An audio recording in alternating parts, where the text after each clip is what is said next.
Welcome back to Multi-Dimensional. I'm so excited to be here talking about my August favorites. It is 7 days into September, so I'm a little behind.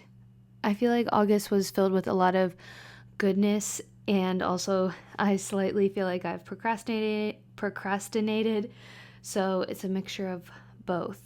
But nonetheless, we're here, and I'm also trying a video element out for my YouTube channel.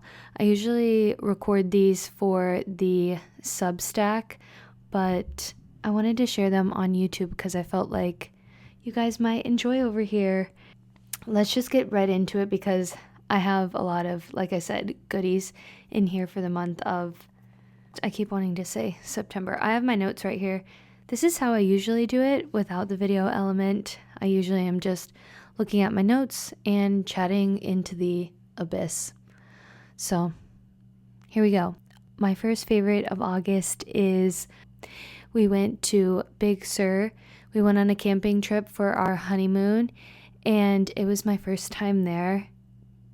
Absolutely stunning, beautiful, magical. The coast is insane. And the water is so crispy blue. Yeah, it took my breath away. We stayed at this place called Tree Bones Resort. It's a family-owned business. It's right on the water.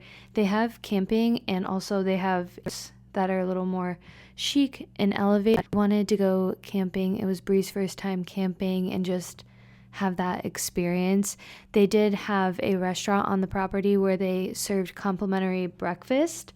So that was a really nice element. In the mornings, we'd go up and have our coffee and breakfast. It was really good. It was from Encinitas in Southern California, which I love Encinitas, on a side note.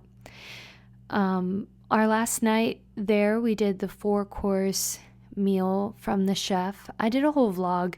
If you're interested in watching that trip to Big Sur, I vlogged it. But it was so peaceful. We went and painted at the beach. We co-created a piece together. I would paint a little, and then Bree would paint a little. It was so relaxing. We had the whole beach to ourselves, and then we just spent time reading, talking, being in nature. It was such a nice way to celebrate our marriage and our wedding, I feel like. I'll cherish it forever. Definitely one of my favorite memories ever. I also turned 32 in the month of August, which is crazy to feel like I'm 32. I know it's probably so cliche, but I don't feel 32, but at the same time I kind of do. I don't know. Juxtaposition, I guess. You feel what you feel. But I did make a couple notes on how I was feeling. I like to self-reflect every birthday. I feel like it's a nice way to just keep an internal check on yourself, reflect on your growth, where you are in life, and how you're feeling within yourself as you're experiencing life another year. So I was feeling reflective and feeling like I truly feel at peace for the first time. I feel like my 30s have been just such a good ride so far. I feel like when you're younger, there's a lot of energy that gets put into outside of yourself because you're developing your sense of identity and authenticity, and then there's something that switches in your 30s where I feel like you really just start to love yourself unconditionally, and you just care less about other people's opinions. Like, you just want to be happy, and that's a really good feeling, to just feel the weight of,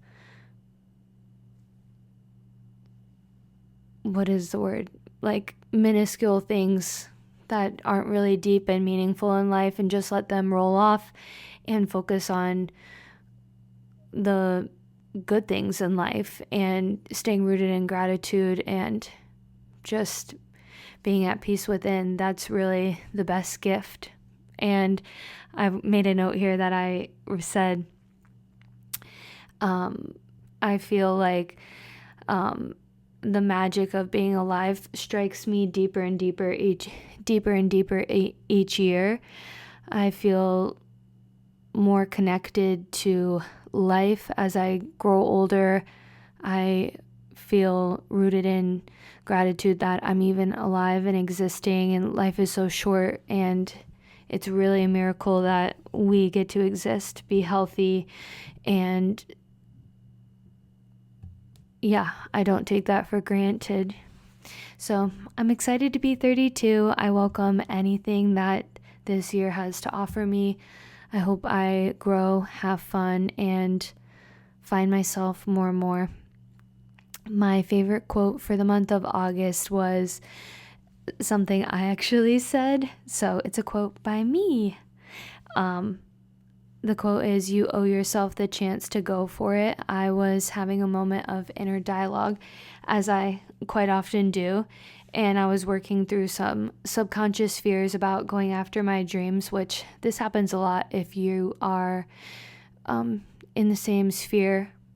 I feel like following your dreams takes a lot of autonomy, dedication, determination, like strength, and there can a lot of moments can arise with fear, because when you work a corporate job, a 9 to 5, I always say this to kind of paint the picture, is the 9 to 5 gives you the roadmap of who to be. When you clock in, you know what's expected of you, who to be, etc., etc., etc. And when you're creating your own life in abundance through your art in whatever capacity that is, there is no blueprint. You are creating the blueprint. You're relying on yourself. It's very self-sufficient, and it takes a lot of mental tenacity, and so I am conscious of working at that and protecting my subconscious from fears. But in moments I have self-reflection, and I was thinking about this, and I said to myself, Megan, you owe yourself the chance to go for it. And it literally just illuminated me with inspiration. And I wanted to share that because maybe somebody else needs to hear that out there too, that you owe yourself the chance to go for it in whatever way that is. You owe yourself the chance to go for it, if there's something within you that you feel called to do, or that keeps nudging at you, that doesn't happen just by mistake. These are things that are part of us and part of our life path and our purpose and what we're supposed to bring to the world, like, essentially like a download spiritually. And so it's important to listen deep and follow those callings. And so, you owe yourself the chance to go for it. So you should, whatever it is within you. And I believe in you. My next favorite for August is, I think it's called Daiso. It's actually a store. And I was getting new tires on our car. Instead of waiting in the lobby, I went on a little adventure, and I wanted to check out this store. It's a Japanese retail chain, and they have a wide range of like unique, affordable products that range all the way from like stationery, home goods, snacks, like beauty. It's really cool. I picked up some stickers for my planner, and they're so cute. I originally went there to explore, and then I also found they had packs of envelopes that I've been using to send my greeting cards that I paint for people in my life for like their birthday or something like that. So they had envelopes there that were really cute, but plain to send, perfect size to send like a 5x8 card or 4x6, probably even smaller. But yeah, so I feel like that store is really cute. I want to go back. I also got like a little like chapstick coin purse with this little cute charm on it, and I have it in my purse carries my little lip gloss and chapstick. I meant to mention that my camera on my phone, my storage got full, so we're just gonna go to audio only. I want this to be cash. I don't really want to use my full Canon camera to do this. I want it to be really relaxed, so I'm like, oh, we'll just go with the flow. The next thing that I loved in the month of August is bangles, bracelets. I actually thrifted 2 wooden ones from the thrift store for $2 each, and they're so beautiful.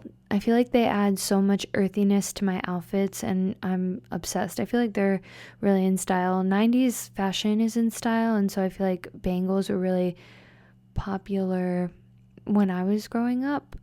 So I'm excited to see those back in fashion, and then finding those at the thrift store, I was like, yes, you're coming home with me. My next favorite is a book I read, which if you follow me on Instagram, you saw this. I'm also filming something special for YouTube for reading, but my favorite book for the month of August, also a contender for my favorite book ever that I've ever read, is Night Road by Kristen Hanna. My friend told me to read this book a long time ago, and I've had it on my TBR list ever since. One day when I was at the thrift store checking out the book selection, I found this book there, and I couldn't believe it because it's always checked out at the library. And anyways, I was just so excited that I found it. This was my first time reading anything by Kristen Hanna, and I've heard such good things about her writing. I started reading it in Big Sur, and I immediately was hooked. I am filming, like I said, a reading vlog, so I won't give too much away, but 1,000 out of 10, 1,000 out of 5, like a million stars. Such a great book, but definitely a tearjerker. It will leave you in tears. My other favorite for August is we went to a rave for Yellow Claw. They played on a Saturday night here in our city, and it was so fun. Bree actually signed up to get free tickets, and usually like we never win stuff like that, and we won 2 free tickets to the concert, and they had local DJs open up for Yellow Claw, and they were insane. It's kind of funny because I first listened to Yellow Claw in like 2014 when I first started going to like music festivals and raving. So it was kind of a fun full circle moment for Brie and I to go see them. We literally danced the night away. We didn't stop dancing for like 1 second, and I love that for us. And the crowd was on a good vibe. So yeah, it was such a fun experience. Next is swimming, which is so exciting for me because if you don't know, I grew up swimming. I actually swam in college, and it was a huge part of my life for a long time. And the last few years, I've been really craving to get back into the pool. And as an adult, I think being an athlete when I was younger, you can kind of feel like you're yearning to compete, not even necessarily like against others, but the competition against yourself, just like pushing yourself to reach your goals. As an athlete, you like build that relationship and then with yourself, and then when you don't have that, you kind of feel like, oh, I miss, pushing myself to meet my goals in a physicality way. So the past 2 years, I've been putting on my vision board that I want to start training for a triathlon, and here we are. I had joined a local rec center, and they have an outdoor lap pool, so I've been training 2 to 3 times a week on top of doing, running and biking and some weight training. I also still do my yoga, so the first time I put my cap and goggles on, I almost started crying. It felt like my younger self flashed before my eyes. seriously felt like I time traveled to my younger self, which was so crazy. But as soon as I got in the water, it felt euphoric. It felt so good. Yeah. So I'm having a fun time working towards something and challenging myself. So that's my August favorites. It was a really good month, and I feel grateful for all the memories that I create and all the goodness in my life. Doing these favorites is such a cool way to reflect on all the goodness, and I'm thankful for that. So thank you guys so much for listening. I hope you have a wonderful day or night wherever you are in the world, and I'll talk to you next time. Bye.